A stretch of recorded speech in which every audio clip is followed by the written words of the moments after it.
Master CVV. నమస్కారం.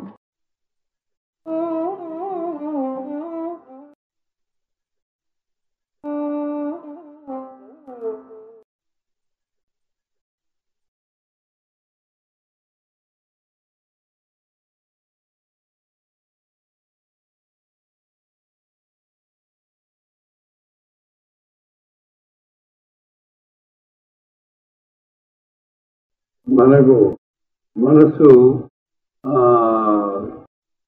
పూర్ణమైన స్థితిని పొందినప్పుడు ఈ ప్రాణాన్ని నడిపేటటువంటి ఈ యంత్రాంగం ఆగిపోతుంది. పూర్ణ స్థితిని పొందినప్పుడు అంటే గాలి పీలవడం కానీ వదలటం కానీ ఏమి ఉండదు. అక్కర్లేకపోయినా కానీ పూర్ణ ప్రాణము లేక ముఖ్య ప్రాణము అంటారు దాన్ని. అది దాని రేడియేషన్ చక్కగా పనిచేస్తూనే ఉంది. అది మన అనుభవం తెలుసుకుని చూస్తూనే ఉంటాం. ప్రాణం ఆగిపోతుంది. మనస్సు సంచారం కూడా ఆగిపోయి పైకి వెళ్ళిన తర్వాత ప్రాణ సంచారం కూడా ఆగిపోతుంది.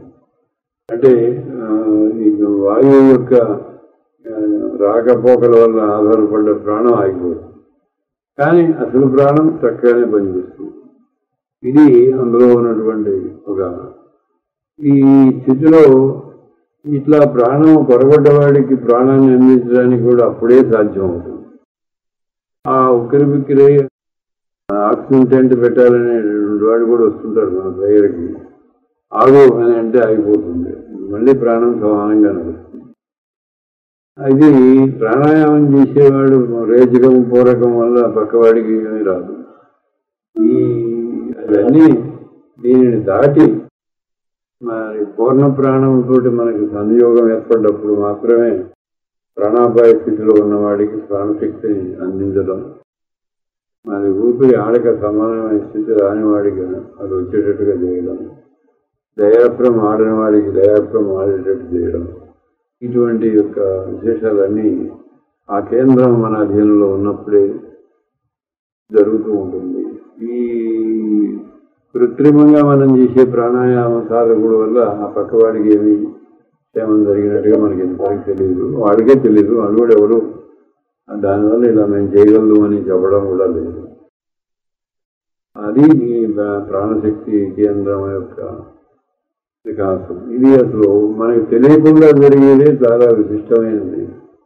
అంటే అప్పుడు మనం ఏమి చేయకుండా ఉండడం చేయరా అన్నప్పుడు అర్థం ఏంటంటే మనం ఏం చేస్తున్నామో మనకు తెలియనటువంటి స్థితి వస్తుంది.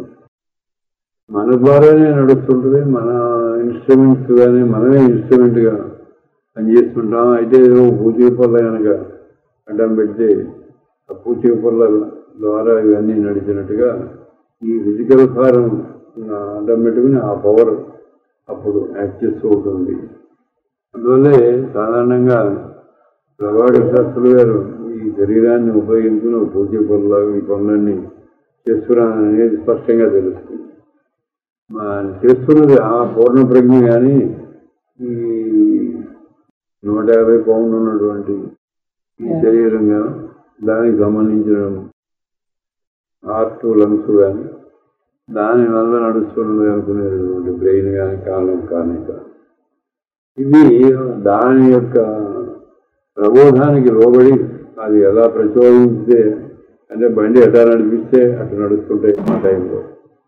అలా వారు ఆ పైన ఉన్న పూర్ణ ప్రజ్ఞ అధీనంలో మన శరీరాన్ని అట్టిపెట్టడమే అన్నిటికంటే సర్వ ఉత్కృష్టము అయినటువంటి యోగాభ్యాసం. సర్వధర్మాన్ పరిత్యజ్య మామేకం శరణం వ్రజ అన్నప్పుడు మాసుచ అన్నటువంటి స్థితి దానివల్ల వస్తుంది. ఇది యోగాభ్యాసంలో ఉన్న ఒక విశేషం. దీన్నే 16,000 గోపికలు అని గోపాలుడు ఒకడేను అనేటటువంటి చమత్కారమైన అర్థంలో 16,000 మంది గోపులకు ఒక గోపాలుడు నాయకుడు ప్రభు. గోపాలుడికి 16,000 మంది భార్యలు ఉన్నారు అని చెప్పేటటువంటి సమన్వయం కూడా ఇదే. అది ఎలా ఉంటుందంటే మన శరీరంలో జరిగే ప్రతి పనికి కొన్ని వేల వైబ్రేషన్స్ కారణం అవుతూ ఉంటాయి. వాటిని 16,000 అన్నారు. గోపికలు అంటే వైబ్రేషన్, స్పందనములు, కదలికలు, చైతన్య ప్రవాహము. చైతన్య ప్రవాహము 16,000గా ఉంటుంది. అంటే ఇప్పుడు ఈ మాట మాట్లాడుతుంటే గొంతులో ఎన్నో 2-3 వేల ఫంక్షన్స్ యాక్టివ్గా ఉంటాయి. అటువంటి యాక్టివిటీస్ కలిస్తేనే ఈ మాట బయటకు వస్తుంది. వెన్నుపోసలో ఉన్నటువంటి కొన్ని, తర్వాత ఈ కార్డ్ లోకల్ కార్డ్స్ని మ్యానిపులేట్ చేసేవి, దాన్ని సరిచేసేటటువంటివి కొన్ని. ఇటువంటి గోపికలు కొన్ని వేల మంది పనిచేస్తేనే నేను మాట్లాడుతుంటే ఈ శబ్దములు బయటికి రావడానికి, వాయువు బయటికి రావడానికి, దానికి కావాల్సిన గాలి డయాఫ్రమ్ తీసుకోవడానికి, ఇదంతా మనకి కనబడు. ఇవన్నీ జరిగిన తర్వాత నేను మాట్లాడుతున్నాను అనేది తెలియదు. వీటిలో ఏ ఒక్కరో పొరపాటు వచ్చినా మరి ఆ మాట తిన్నగా రాక నత్తిగా మాట్లాడేవాళ్ళు వీళ్ళు వస్తున్నారంటే ఆ గోపికలు ఉంటారు అక్కడ. గోపాలుని యొక్క ఆధిపత్యం తక్కువ అవుతుంది. గోపాలుడి ఆధిపత్యం తగ్గి గోపికల యొక్క ఆధిపత్యం ఎక్కువైనప్పుడు అవి వికారానికి తెలియజేస్తుంటాయి. గోపాలుడే గుర్తుండడం అనేది యోగాభ్యాసంలో పరమ ఇష్టమైనటువంటి.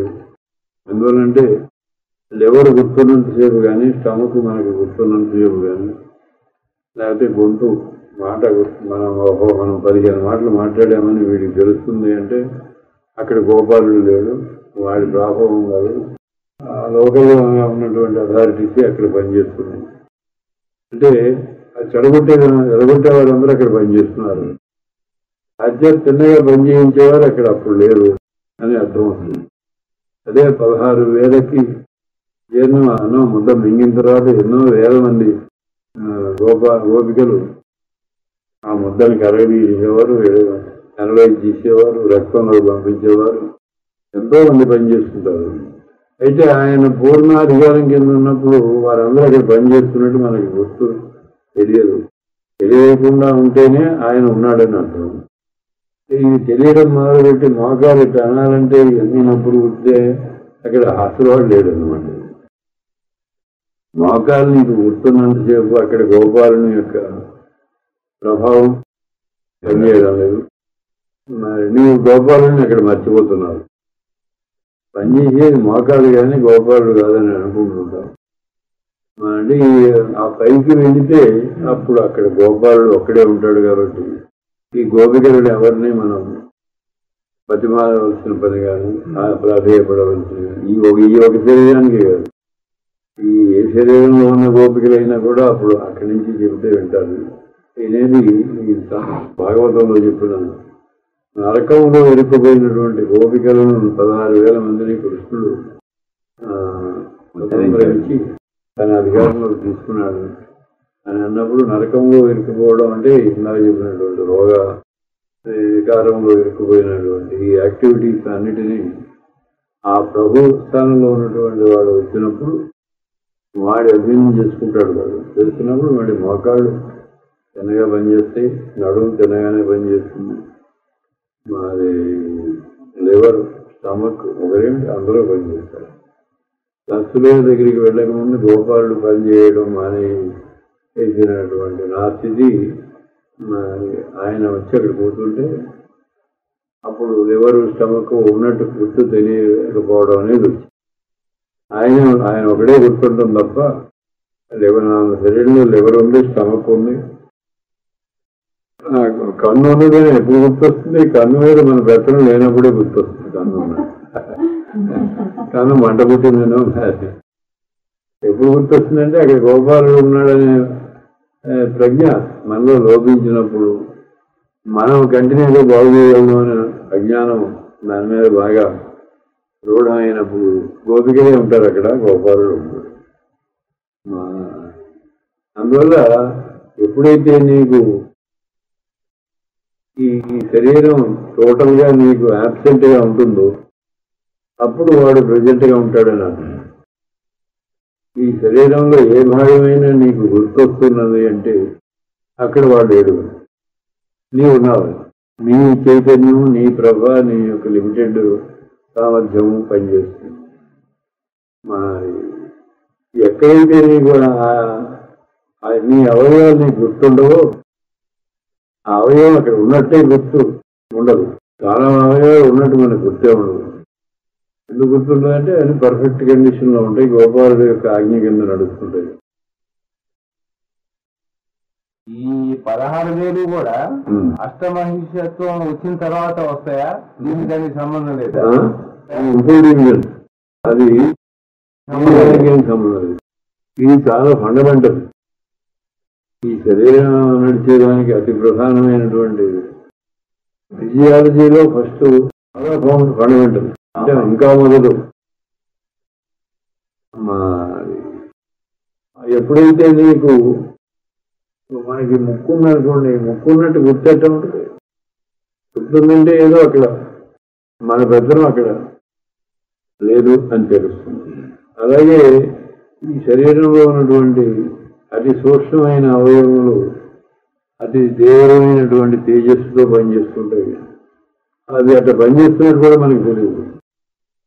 మరి వీర్యాన్ని ఉత్పత్తి చేసేటటువంటి తేజమయమైనటువంటి గోపిక సంఘం ఒకటి పనిచేస్తుంది. అది పనిచేస్తున్నట్టు ఎవరికి తెలియదు, ఎంతో సైలెంట్ గా చేస్తుంటుంది.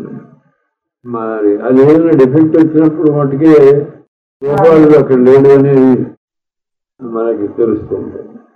ఇలా కంటికి కావాల్సినటువంటి అతి సూక్ష్మమైనటువంటి ట్రాన్స్పరెంట్ లిక్విడ్స్ అవన్నీ ఆహారంలో నుంచి విడదీసి తీసుకొచ్చి అక్కడ సరిగా దేన్ని ఎంత పాలలో పెట్టాలో అంత పాలలో పెట్టేటువంటి గోపికలు పనిచేస్తున్నట్టుగా తెలిసినంత కాలం మనం కంటిలో ఉంటుంటాం. అది సైలెంట్ గా అసలు పనిచేస్తున్నట్టే మనకు తెలియని స్థితిగా కన్ను పనిచేస్తుంది. అప్పుడు వాడున్నాడు. అందువల్ల వాడిని గుర్తుపెట్టుకోవడం అనేది ప్రధాన అంశంగా క్రమంగా అన్నమయ కోశాన్ని దాటి ప్రాణమయ కోశాన్ని దాటి ఆ తర్వాత మనోమయ జ్ఞానకోశాన్ని కూడా దాటి వెళ్ళినప్పుడు వాడు ఒక్కడే గుర్తున్నప్పుడు ఇవేవి గుర్తున్నాయి. అంటే ఇవి చాలా పర్ఫెక్ట్ అయినటువంటి కండిషన్లో పనిచేస్తాయి. చెవులు చక్కగా పనిచేస్తాయి. చెవులు ఉన్నట్టు గుర్తుండవు. అంటే ఎంత దూరమైన శబ్దమైన విశ్వమైనటువంటి శబ్దం చూడగలుగుతుంది. ఒక గ్రహాన్ని నుంచి ఒక గ్రహానికి వచ్చే మెసేజెస్ కూడా వినడం విశ్వతం అన్నాడు. శృతి చక్కగా ఉంటుంది. తర్వాత దృష్టి చక్కగా ఉంటుంది. తస్మిన్ దృష్టి పరా వరే, పరము వరమైనటువంటి దృష్టి నీకు అప్పుడు వస్తుంది. తర్వాత రసన నాలుకకు మరి ఆ మంచిని గ్రహించేటటువంటి సామర్థ్యం వస్తుంది. మంచిని డిస్ట్రిబ్యూట్ చేసే సామర్థ్యం వాక్కు ద్వారా కూడా వస్తుంది. ఇవన్నీ వచ్చినప్పుడు వాడు పూర్ణమైన అధికారంలో ఉన్నప్పుడు ఇవన్నీ ఇలా పనిచేస్తుంటాయి, కానీ అవి చేస్తున్నట్టు మనకు తెలియడం ఉండదు. అన్నీ కరెక్ట్ కండిషన్ లో పనిచేస్తున్నప్పుడు అవి ఉన్నట్టు నీకు తెలియదు. ఆ ఉన్నట్టు తెలియకుండా ఉండే స్థితి రావడమే ఆ పైన హైయెస్ట్ పాయింట్ మనం టచ్ చేయడం అనేది. అది చేసినప్పుడు అలా ఉండకుండా ఉండే స్థితి చుట్టూ వాళ్ళకి అందించడానికి కూడా మనకు అవకాశం అప్పుడే. మన బాడీకి చిన్నగా ఉండకూడదు చేతగాని వాడు ఇంకోటి బాడీ పెద్దగా ఏమి సహాయం చేయలేడు. ఈ 16,000 గోపికలు అన్నటువంటి పద్ధతి వారి ప్రజెన్స్ మనకు తెలుస్తుంది అంటే ఆయన యాక్సెంట్ అని. వాటి ప్రజెన్స్ మనకు తెలియకుండా అది చక్కగా కుదురుబాటుగా తీయగా చల్లగా పనిచేస్తున్నాయంటే ఆయనే అక్కడ పూర్ణమైన సారథి, సాధ్యమైన సారథి అతను అని గోపాలుడే గుర్రాలు తోలుతున్నాడు. ఇది ఆ యోగాభ్యాసానికి సంబంధించిన దాంట్లో ఒక ముఖ్యమైన విశేషం. దీంట్లో మనకి ఇంకొక ప్రకరణ కూడా ఉంది. అదేమిటంటే ఈ ప్రజ్ఞ అనంతమైనటువంటి ప్రజ్ఞలోకి మనం ఎప్పుడైతే ధియో యో నః ప్రచోదయాత్, అందులో మేల్కొంటామే మనం వెళ్ళి ప్రచోదయించడం, అందులో ఉదయించడం, మేల్కొనడం అనే స్టేజ్ వచ్చినప్పుడు ఇవన్నీ దానికి దాసోహం అని నడుస్తుంది. అందుకని విశ్వామిత్రుడు అగ్ని, వాయువు, ఈ ప్రార్థన చేయడం, అగ్ని నాకు సహాయం చేయగా వాయువు, జలం అని ఇలా ప్రార్థనలో ఉన్న మంత్రం కాకుండా ఆయన ప్రత్యేకించి మరి ఏ సూర్యుల్లో ఏ దేవదేవుల్లో నుంచి వెలుతురు వస్తుందో, ఏ వెలుతురు వల్ల ఈ సూర్యాది గ్రహములన్నీ సృష్టి నక్షత్ర మండలం ఇవన్నీ వెలుగుతున్నాయో ఆ వెలుగు వరేణ్యము ఈ సృష్టి కంటే శ్రేష్టమైనటువంటిది. తర్వాత దేవ దివ్యమైనటువంటిది. ఈ రెండింటి మధ్యలో ఉంటుంది భర్గ అని. వరేణ్యం భర్గ దేవ దేవస్య. దివ్యమైనది, ఈ సృష్టి కంటే విచిత్రమైనది అయినటువంటి భార్గవ తేజస్సు ఏది ఉన్నదో అని సవిత అంటే సృష్టిని ప్రసరించేది. దానిలోకి నేను మేల్కొందును కాక. నా ధి అంటే టాప్, కపాలాన్ని దాటిన తర్వాత ఉన్నటువంటి ప్రజ్ఞ ఏది ఉంటుందో అది వెళ్ళి దాంట్లో మేల్కొను కాక అని చెప్పాడు. దానికంటే మించినటువంటి ప్రార్థన మంత్రం కానీ తేజస్సులకు సంబంధించిన దివ్యమయమైన మంత్రం కానీ ఇంకోటి లేదని పెద్దలందరూ గాయత్రియే అన్నిటికంటే శిరోమణి అని చెప్తూ ఉంటారు. కారణం ఏంటంటే ఇక్కడ ఎవరిని ప్రాధేయపడుతుంది, ఎవడో నుంచి సృష్టి అంతా వస్తుందో వాడిని అందుకోవాలి. మెయిన్ సెంటర్ నుంచి అక్కడికి ఏ సెంటర్లో నుంచి ఇదంతా రేడియేషన్ జరుగుతుందో ఆ సెంటర్కి మనం వెళ్తే అప్పుడు సర్కంఫరెన్స్ అంతటా మనం ఉంటాము. ఇప్పుడు ఎప్పుడైతే సెంటర్ మనం ఆ సెంటర్కి వెళ్తామో వెళ్ళినప్పుడు సర్కంఫరెన్స్ అంతటా మనం ఉంటాము. ఈ లిమిటెడ్ సెంటర్ ఉన్నప్పుడు దీనికి సంబంధించిన సర్కంఫరెన్స్ లోనే మనం యాక్ట్ చేయగలుగుతాం అనేటటువంటిది ఆ మంత్రం యొక్క. అంటే నా శరీరము అనేది నీకు సెంటర్ అయినప్పుడు, అంటే అది హృదయం అయినప్పుడు ఈ శరీరాన్నే తిన్నగా మేనేజ్ చేయలేము. మరి నా ప్రాణమే నాకు సెంటర్ అనుకున్నప్పుడు ఆ ప్రాణం నడిస్తే నువ్వు నడుస్తుంటావు, అది లేకపోతే ఆగిపోతుంటావు. అలాగే నా మనస్సే కేంద్రం అని వీడు అనుకున్నప్పుడు అంతే జరుగుతుంది. మరి అలా కాకుండా దేనివల్ల ఇవన్నీ నడుస్తున్నాయో ఆ కేంద్రాన్ని కనుక మనం వెళ్ళి టచ్ చేయగలిగినప్పుడు దాని కింద ఉన్న సర్కంఫరెన్స్ అంతా మన ఇన్ఫ్లుయెన్స్ లోకి వస్తుంది అనేది విశ్వామిత్ర మహర్షి యొక్క. అందువల్ల ఆయన అపరబ్రహ్మము అని కూడా ఆయన అనడం, బ్రహ్మ సృష్టి మాదిరిగా ఆయన కూడా సృష్టి చేయడానికి కావలసినటువంటి సంకల్ప సిద్ధి ఆయన పొందాడని అనడానికి కారణం ఆ గాయత్రి మంత్రంలో మనం చూసాం. అది అందాలనేది మాస్టర్ శ్రీజీ గారు కూడా దానికి సంబంధించిన ప్రజ్ఞ గలవారు కనుక వారు చెప్పింది కూడా ఇంగ్లీష్లో ఆయన సంస్కృతంలో ఇప్పుడు కొన్ని వేల సంవత్సరాలు పెట్టి 1910లో ఇంగ్లీష్లో చెప్పారు. అక్కడెక్కడ ఉంటుంది. అది మనం ఇందులో తెలుసుకోవాల్సినటువంటి ముఖ్యమైన అంశం. అప్పుడు ఏమవుతుందంటే మనం ఎవరిని ప్రత్యేకించి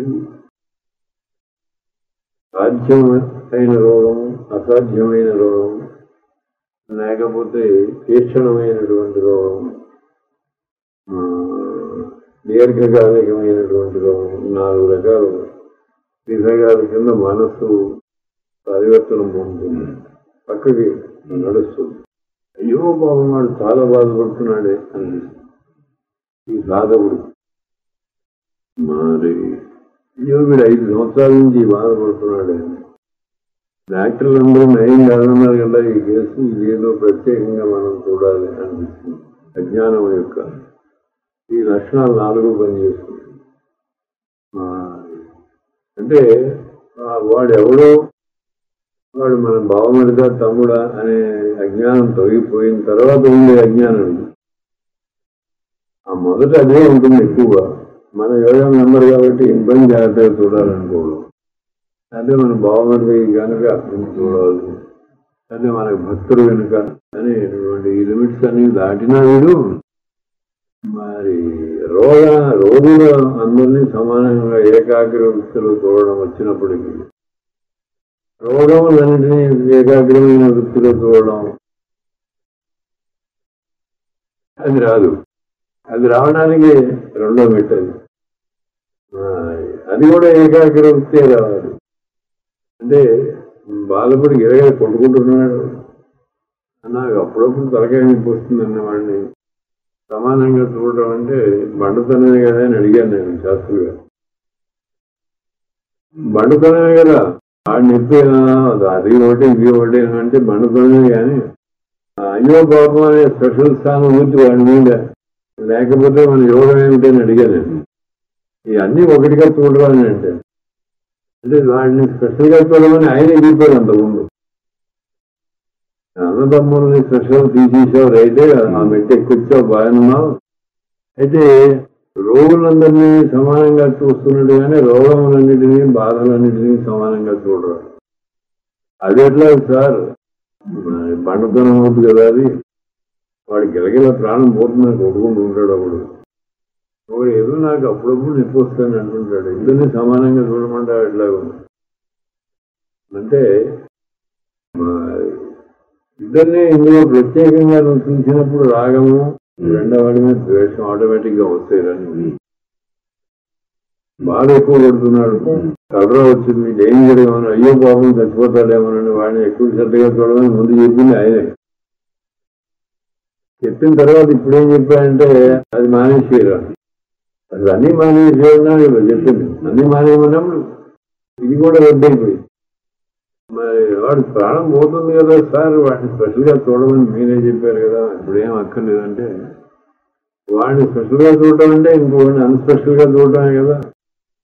వాడి ఎందుకు లక్ష్యం ఎక్కువ ఉందంటే ఇంకోటి నిర్లక్ష్యం చేసినట్టు అవుతుంది. అప్పుడు నీకు రాగము ద్వేషము రెండు వస్తే మనస్సుకు సమస్యత ఉండదు. అంటే కింద ఉంటావు రామకోటగానే ఉంటావు అప్పుడు కూడాను ఇవన్నీ దాటినా కూడా అన్నారు. మరి అయితే మానేస్తాం అనుకోండి, మానేస్తే మరి వాడికి అయితే ఏమవుతుంది అని అడిగాను. మరి బాగా ఉందని అడిగాను. ఎంత శ్రద్ధ, ప్రమాదంలో ఇంకా 5 నిమిషాలు చచ్చిపోతాడనే వాడి ఎందుకు కూడా అంతే శ్రద్ధ చూపించు. నువ్వు శ్రద్ధ విభాగంలో మరి హెచ్చు తగ్గులు ఉండకపోవడదు అని స్పష్టంగా మళ్ళీ చెబుతున్నారు కదా. అప్పుడు వాడు ఎట్లా బతుకుతాడు? బతకడానికి వాడి మీద స్పెషల్ కేర్ తీసుకోవాలి కదా. అక్కర్లేదు, వాడికి ఎంత కావాలో అంత అక్కడి నుంచి అలర్ట్ అవుతుంది కానీ నువ్వు అలర్ట్ చేయక్కర్లేదు. అప్పుడు వాడి కలర్ ఆడడానికి ఎంత ఎనర్జీ ఫ్లో కావాలో అంత అక్కడి నుంచి అవుతుంటుంది. మీరు వైబ్రేషన్స్ లోగా ఉన్నప్పుడు నువ్వేం చేయలేవు. మరి మనం ఎప్పుడైతే జ్యూరీలో వెళ్ళి అందరి ఇళ్ళను నీవే ఉండాలి అని అన్నప్పుడు దానికి ఎంతలో కావాలో అంతగా వాడు దిగి వస్తుంటాడు. ఏమమ్మా